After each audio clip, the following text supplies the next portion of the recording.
to Sugar Coated. I'm your host, Adrienne Garland, the CEO and founder of She Leads Media.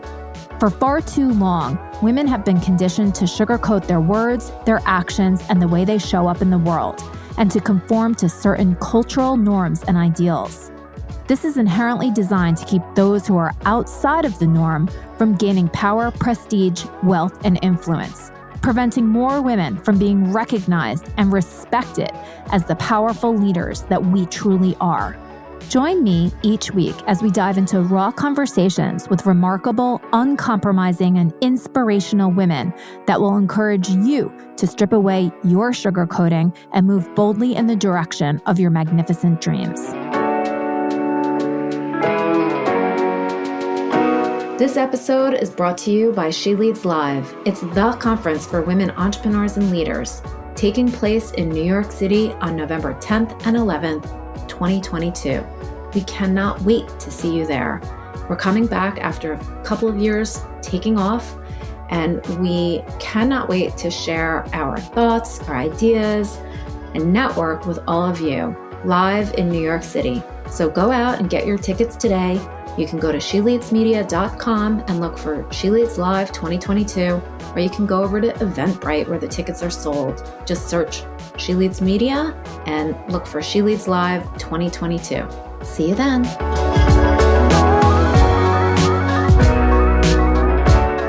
Hello, and welcome to Sugar Coated. I'm your host, Adrienne Garland, and I am so incredibly pleased to be able to introduce my guest to you today. Her name is Mills Bender, and she's the founder and CEO of Mills Knows Bills. Welcome to Sugar Coated, Mills. Thank you so much for having me, Adrienne. I'm really excited to be here and even more excited to have this conversation with you today. Oh, me too. I just feel like there is something in the air where women are talking about money and finance and building wealth, and I am certainly pointed in that direction. So when our mutual friend Yuri introduced you to me, I was very excited to bring you on the show. One of the things that I love about what you do is you offer practical, actionable advice for women entrepreneurs in order to sort of figure out how to manage and grow their financial wealth as entrepreneurs. So let's get into it. How did you even start this entire journey? Well, like many other entrepreneurs, out of desperation comes innovation, right? So in fall of 2014, about 8 years ago from the recording of this podcast, I found myself with $1.50 in my bank account. And that was all I had. And from that moment, that I always say that was my come to Jesus moment of, girl, you got to figure something out and you got to figure it out now. Yep. And so when I had that moment, I thought, okay, well, how did I get here? How can I make sure that I don't get here again? How do I fix this situation? And I went down this spiral of asking myself all these questions about money. And the scary part was, number one, I didn't know the answers to most of those questions. And number two, I knew that there were other things that I was not asking myself simply because I had never been exposed to them, right? You don't know what you don't know conundrum. And so I sat with that feeling of overwhelm, decided that I was going to put my big girl pants on shortly after that, and started my financial journey. So that's really where it began. And I just fell in love with it over time, fell in love with educating other people and empowering them through that education.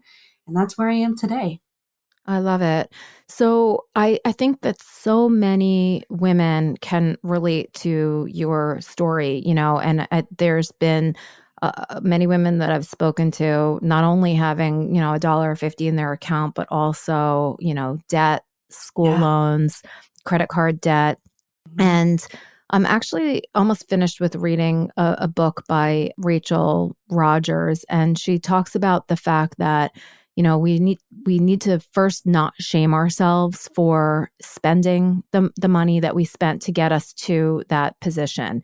We spend out of love for people or maybe to make ourselves feel better. And yes, that can go awry, but we shouldn't shame ourselves for the place that we're in right now. And the best thing we can do is to educate ourselves and start taking action. So, 100%. if somebody does find themselves in the position where they have, $1.50, $150, we need a lot more than that, we know in today's, economy. Inflation, the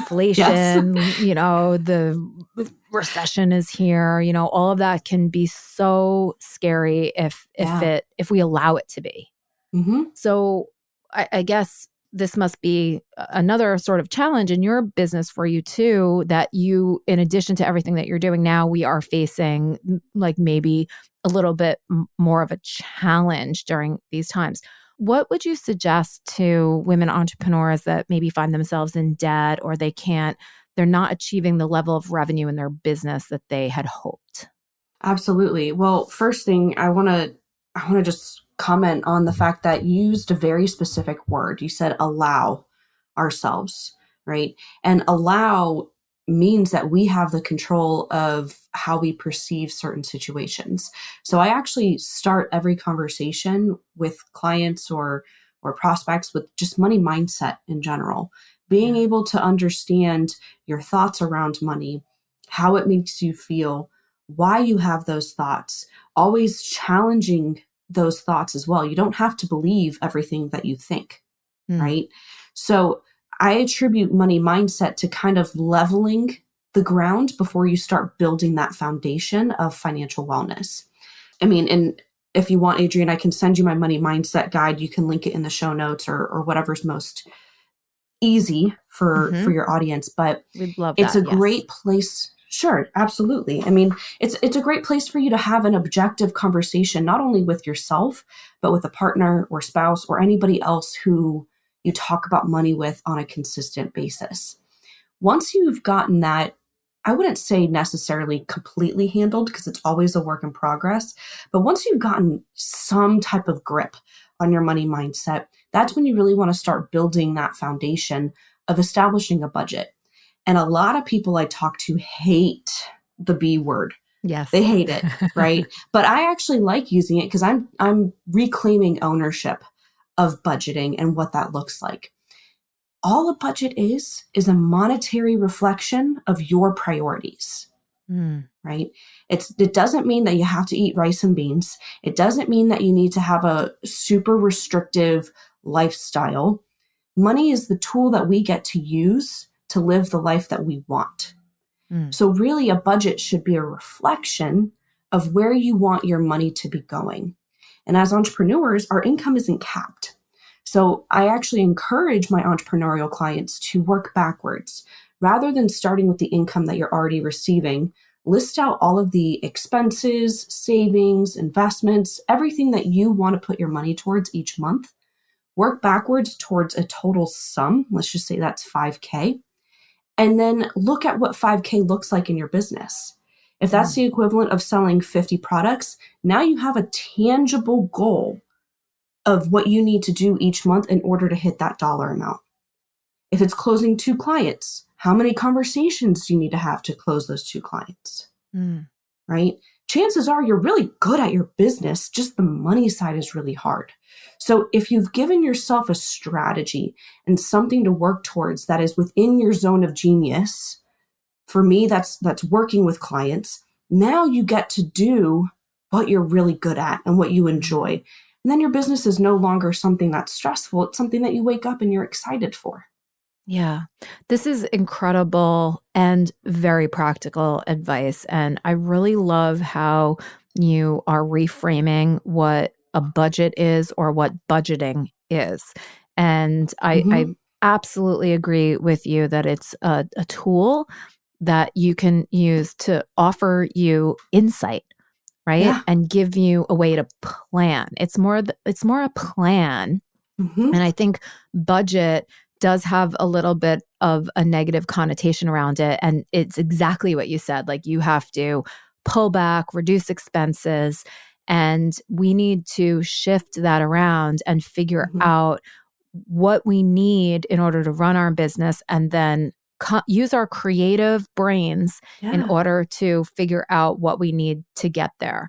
And it feels a lot more tangible to set a goal that means, 2 clients or 5 clients or sell 10 widgets or whatever it Mm-hmm. is, because we can put our minds toward that goal, and Right. we can also see what impact it has if we exceed that goal or if we don't meet it, and Absolutely. gain the evidence to make the adjustments for the following week or month or whatever it is. Mm-hmm. I love that so much. Absolutely. It's like so clear, so logical, so, yes, okay. But it's not easy to do this. And like you said, I think it starts with the mindset, of course. But where are also some of the points that someone might get tripped up? So let's say, they do some work around their mindset and they're like, okay, I can do this. And then Mm-hmm. they put together their plan, their budget. What are some of the other points that they sort of get stuck? Mm. Well, what I will say is that a lot of my clients are in the service-based industry, meaning they're not selling a widget, they're really selling their time. Mm, And one of the biggest factors that I see, almost every single client that I've ever worked with has had the same issue. They don't value their time enough. And mm, that is really difficult because if they need 5K a month in order to cover all their personal and business expenses, but they only have the capacity with their time to bring in $3,500 a month because they're not selling their services at a higher price point, then they're stuck in this loop, mm, right? So that kind of falls into the mindset perspective of being able to value yourself enough, but sometimes it's hard to just go with your gut feeling. So I mhm. do have some metrics that I use with my clients to make sure that they aren't undervaluing or underselling their services. So Yeah. one thing that we kind of talk about is if you feel like you're running out of time and you have no more time for clients, that's a good indicator it's time to increase your prices. Yeah. It is. Yeah. Another metric that I use is I actually help them create their hourly rate. So the first thing you do is figure out how many hours a day you want to be working, not how many Mhm, you are working, right? But want to be. You mhm. multiply that by the number of days a week you want to work, multiplied by the number of weeks a year that you would like to be working. And what that gives you is the annual amount of hours that you would like to dedicate towards your business. Mhm. You then divide those annual hours by the total revenue that you want to bring in. So 5K a month is the equivalent of 60K a year. 60K a year divided by those hours gives you your hourly rate. And what you Mm. then get to do is look at what you sell in your business, right? If you have a package that takes 4 hours of your time, you should take those 4 hours multiplied by that hourly rate. And that's the minimum that you should be Yeah. selling that package for, right? And Yeah. what I often find is I have clients that are on average selling their time for 25% what they're worth. Oh my gosh. Yeah. It's tough. Wow. That is scary.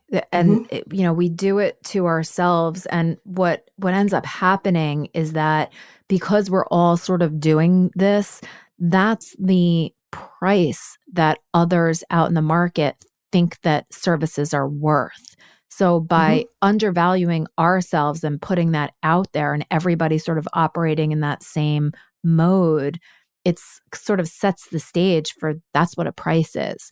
So I Right. think as a community and a collective, all women need to Hmm. really increase their rates dramatically Yeah. so that we adjust the market and say, this is what the market is. It's not Hmm. these lower price services because there's somebody like me, I have so much education and so much experience and everything. But Hmm. because I'm offering a similar service, let's say, PR consulting, Hmm. people think that PR consulting is a certain, dollar figure. But there's things that I bring to the table Hmm. based on all of my experience and education and background that someone else might not.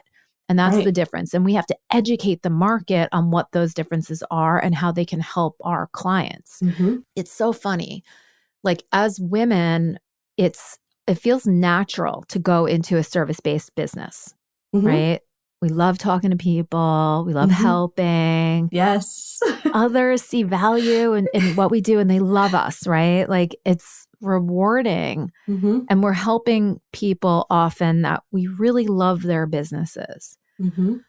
But we also have been taught that because that stuff is natural to us, that we can't charge a premium for it. Mm-hmm. That's the mindset we got to change. Yeah. Right. And just because, for example, for me, just because managing money is really easy to me now does not mean it's going to be easy for somebody else. Right. Social media and marketing and all that, yeah, I can do it. It's not my zone of genius, not my jam. So you know what? I hired somebody and she's 100% worth every single dollar. Yeah. The really cool part when it comes to increasing your prices is you don't need to bring in as many clients, which means you're either going to make the same amount of revenue working half the amount of time, which is great. But then you also start attracting the type of client that you want to be working with. Yeah. If they already don't value your price point, chances are they're not going to be a fun client anyway. Yeah. The worst clients I've had have been the ones that wanted discounts and nickel and dimed me and all of that. And they end up being the most work. My premium clients that pay me 10 times the amount every other client that I have, easiest ones. Barely ever calls me. But you know what? When they do call me, I pick up. And it's worth that phone call. It's worth the stress of managing their finances. I love this. I hear this time and time again, too, that exactly what you said, the clients that are asking for discounts, nickel and diming, asking you to reduce your rates or do more, they're the ones that are going to harm your business. And the ones that, that they pay you every month without even asking, right? You're on their auto pay. Right. They are the best. They see your value. I think that everything probably goes back to mindset. But when women start businesses and sweeping statements, right? Like when women start businesses, we say, even though we have a lot of education or experience or knowledge, we say we're just starting. And so we start from this really low point, and it's hard, it's difficult to dramatically increase our rates because that requires a dramatic shift in our mindset. Yeah. It's like shopping at Walmart and then, and that's sort of what you're used to, and then walking into Neiman Marcus. Right. The Walmart shopper is a different shopper in general than a Neiman Marcus shopper. And to make that leap is big. So how do you suggest that women sort of ladder up their pricing, or do you suggest like, look, really figure it out and go out strong with your new pricing? Like what's some of the advice that you give? Well, when you're having conversations with new prospects, just give them the new pricing. And my favorite tip is to just say, rather than the cost, right? I don't say the cost of my program is XYZ. I say the investment is XYZ, and then silence. You let the other party speak first, because chances are you are going to discount yourself more times than they're going to ask for the discount. Yeah. Right? I'm not cheap. I'm not, but you know what? I'm really good at what I do. And every single person I've worked with has doubled their investment by the end of the 90 days of our program. That's amazing. Every single person. Right. So it truly is an investment. And then I let them say, well, is there a payment plan? Absolutely. Let's talk about a payment plan. Right. Let them bring up their objection before you give it to them first. So not only does Mills know bills, Mills knows sales. Yes, I do know sales. that comes from time working with, I worked as a Hershey rep and I've worked Really? with. I've taken classes. I've had coaches help me. I mean, it's been a lot of fun. But Yeah. yeah, I mean, silence is your biggest player. And as women, we want to fix it, right? We want to get to the solution, be like, oh, well, I can give you a discount, right? Yeah. But the best clients I've had is when I just say, this is the investment. Yeah. Let them speak first, which is really cool. You are giving out such incredible nuggets of wisdom Thank that you. I hope that people in the She Leads and the sugar-coated audience grab onto. These, I feel, are success tips and things that we're not necessarily taught Mm-mm. as entrepreneurs. And we get so wrapped up in wanting to make the sale or satisfy someone that we run ourselves into the ground, and we're not smart and strategic about it because we get nervous that our business is going to fail. Right. It's not going to fail. It's really not. And when you increase your pricing and you talk to somebody new, you can't just give it at a discount right away. You can work on payment plans. There's other ways that you can work with that person, but it's not worth your time, right? If you're basing the pricing off your hourly rate, it's not worth your time anything less than that, because it's going to be costing you in your business more time.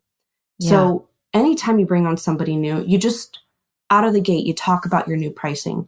When you've been working with some clients for a long time, I always encourage, have a conversation with them and say, hey, we've been working together for this amount of time. As my business has grown and scaled, I've had to increase my pricing because you've been such a great client. I'm not going to go from $50 an hour to $150 an hour with you, but I would love to meet you in the middle. How about $100 an hour, right? Because I really thank you for being with me. And most of the time, if they value you, they'll be okay with that.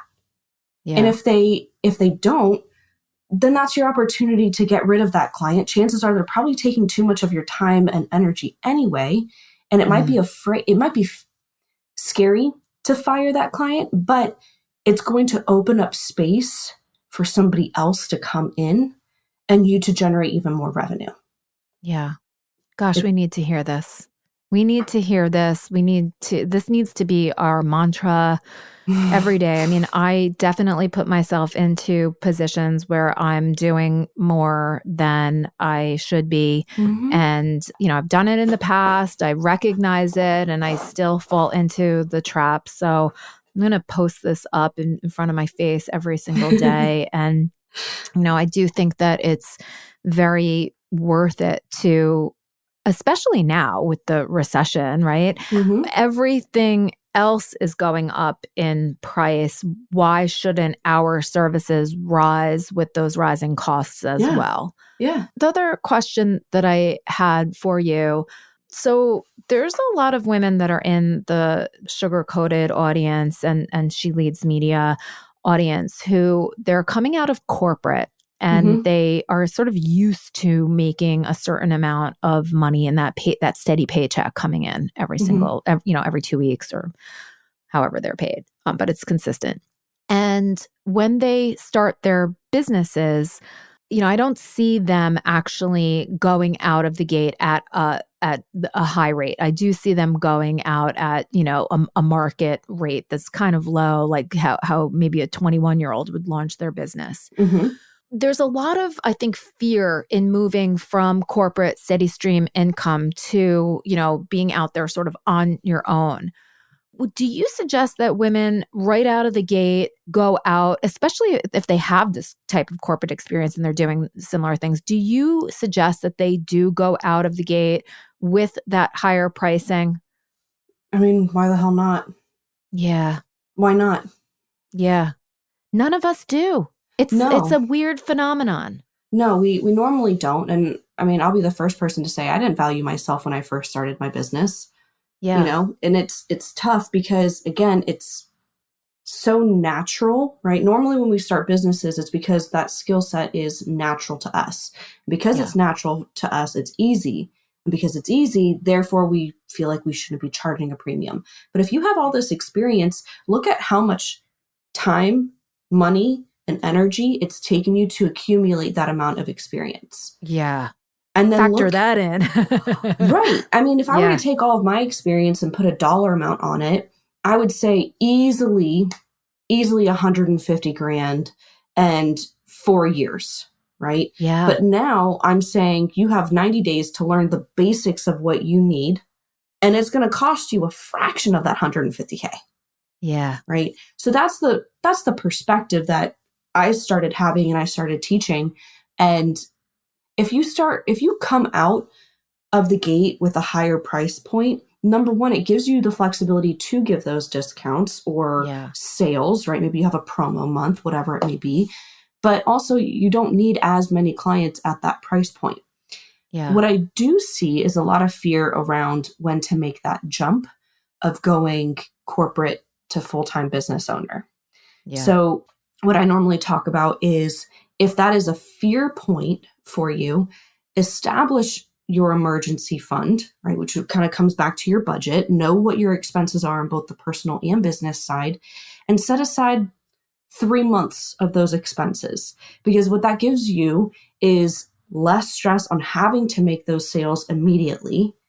Also, it gives you the opportunity to just buy yourself time, to give yourself that ramping up period of those 90 days to get your business going. And it becomes a little less fearful for you to kind of take that big leap. Yeah.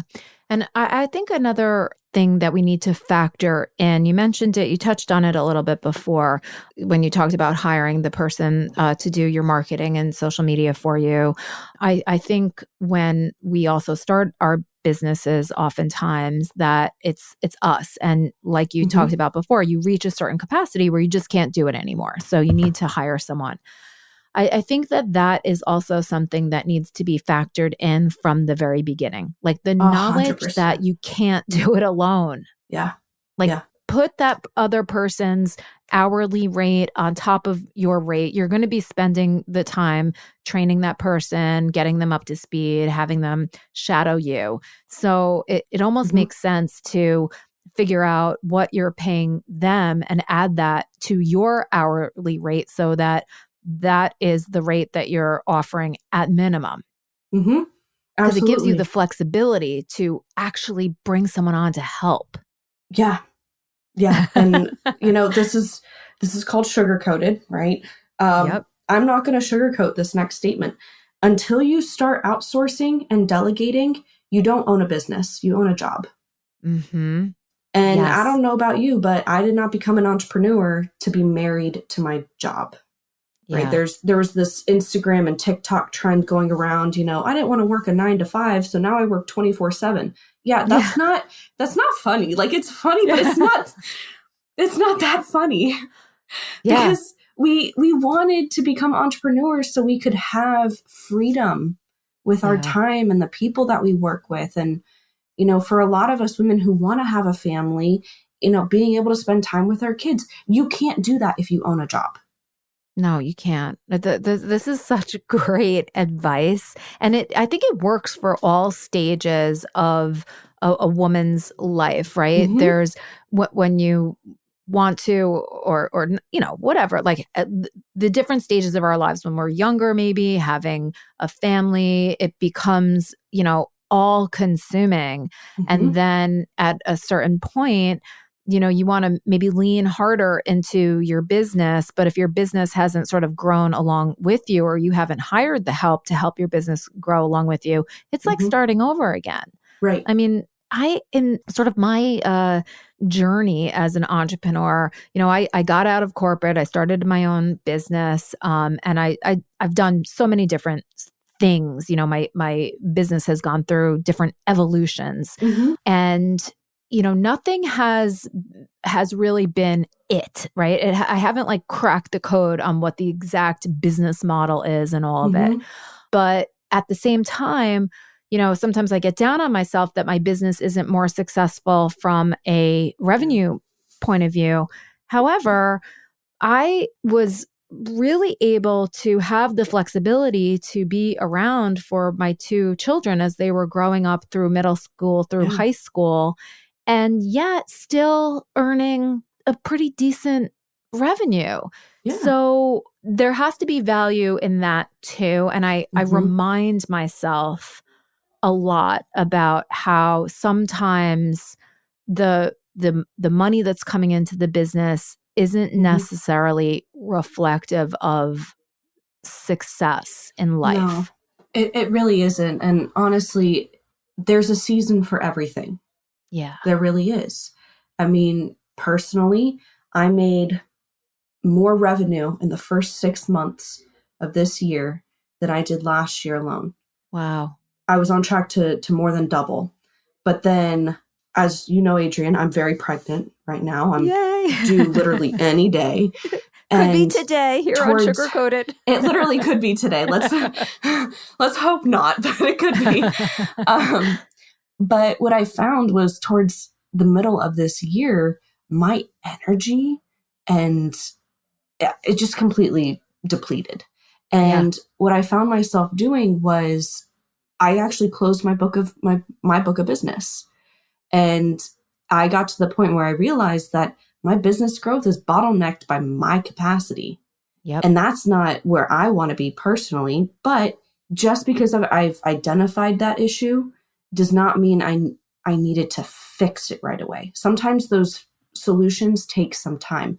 And it's taken me 3-4 months to start making those different changes in my business. And by the end of this year, it's not going to be 100% handled how I would like it to be. But you're right. I've brought in the revenue that I've needed to sustain myself throughout the rest of the year. By the time I'm healed and I'm ready to get back to work in the new year after I've taken 3 months off, I'll be able to, hit the ground running, really fully implement what I want to have implemented in my business. And sometimes it's just acknowledging the fact that I get to be in this transitionary phase, right? Yeah. I get to figure out a solution to this quote unquote problem, right? Yeah. And again, it's all about the mindset. It's not that it's an issue. It's just that I want to improve it. Yeah. Right. Thank you so much for sharing that. And just for, not sugarcoating it. I really believe that more women need to have conversations like this because I'm listening to you, I'm shaking my head, I'm saying like, yeah, I get it. It's almost like you run a marathon and you give it your absolute all. Yeah. But you got to rest afterwards. So that's what it feels like when you're sort of building the business. You're going all in, you're doing sales, you're executing, you're hiring people, and it can get exhausting. Oh yeah. So I understand the dip in energy and the challenge of if you actually don't have the energy, what do you do? Right. And that's where our creative minds can come in. That's where we can ask for help. And one of the things that I have been thinking about a lot and that I just sort of heard you say is that business and our own businesses are in this constant state of evolution, right? Circumstances around us are constantly changing. And so if we keep our business the same in those changing circumstances, it's not going to work. It's not sustainable. No. And to adopt that mindset of it's always changing, so I'm always changing, it really almost takes away the pressure of having to actually figure it out. Because it's always changing. It is. Yeah, I just love that. I mean, even in general, as women, our energy fluctuates throughout the month with our menstrual cycles in general. Yeah. Right? There's going to be some weeks where we have a lot more energy, some weeks where we don't. And we feel like because we live in a quote unquote man's world that we have to be on 100% of the time. When in reality, our feminine energy is actually what allows us to be really successful entrepreneurs because we've identified that there's a time for on and there's a time for rest. And I'm looking at my phone right now. I know you're looking at me, but I'm trying to find this quote, or not necessarily a quote, but statistic from Kevin O'Leary, Mr. Wonderful from Shark Tank. It was something ridiculous. Like 75% of his returns when it comes to investing in businesses comes from women-led or women-owned. Yes. businesses. Yes. That's insane. And why we don't give incredible. ourselves enough credit is ridiculous. Is ridiculous, right? Because there is evidence there that the businesses that we start and we grow are not only our challenge as women, I think, is the amount of revenue that we bring in, but the profitability of our companies is where our strength is. So even if our businesses aren't as big, they're more profitable. And that's probably why he invests in women-owned businesses, because he knows that we know how to manage everything. Right. We can multitask, we can juggle, we can have those interpersonal relationships with our team or vendors or whoever it is, as well as the go-getter of the sales and the revenue. And, who's to say that you can't build a multi-billion-dollar company like Sara Blakely has and still be 100% owner? Amazing. And she really, I do believe, embodies, at least for me, everything that I think of when I think of a successful woman entrepreneur. Yes. She's it. I'm obsessed with her. She really is. If I ever Me meet too. her, if I meet her, I'm going to die. It's okay. Well, Take me now. What I think it's funny too is that, I think if we ever do get the chance to meet her, I think that she's a regular person who just made very smart and strategic decisions, and she really trusted herself. Yeah. More than anything else. So it's not like it's not like we can't be her. It's not like other people can't do the things that she did. She really, moved and grooved and made decisions based on how she felt and what her gut was and all of it. And that should be such an inspiration for all of us. She trusted herself. Absolutely. We don't always. No, it takes time. It takes practice. Yeah. Well, listen, I think that this conversation has been chock full of incredible, super practical, actionable advice, which I know that I really appreciate, and that I know that the sugar-coated audience really appreciates as well. So Mills, thank you so much. And how can people get in touch with you? I know that you'll probably be taking a little time off for, what's Baby coming. did. Yes. But when you're ready to kind of ramp back up, or even just have some conversations with people, how can they get in touch with you? Sure. Well, first, thank you for having me on your podcast. I really appreciated being here and being part of your community.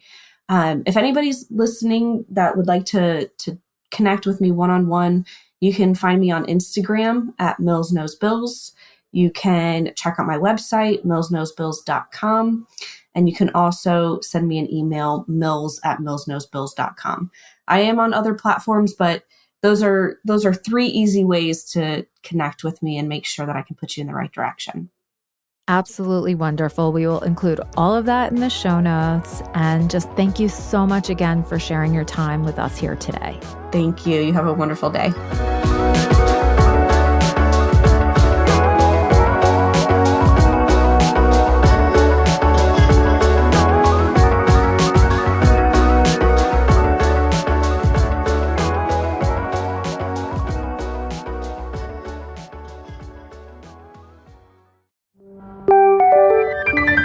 This is the She Leads Podcast Network.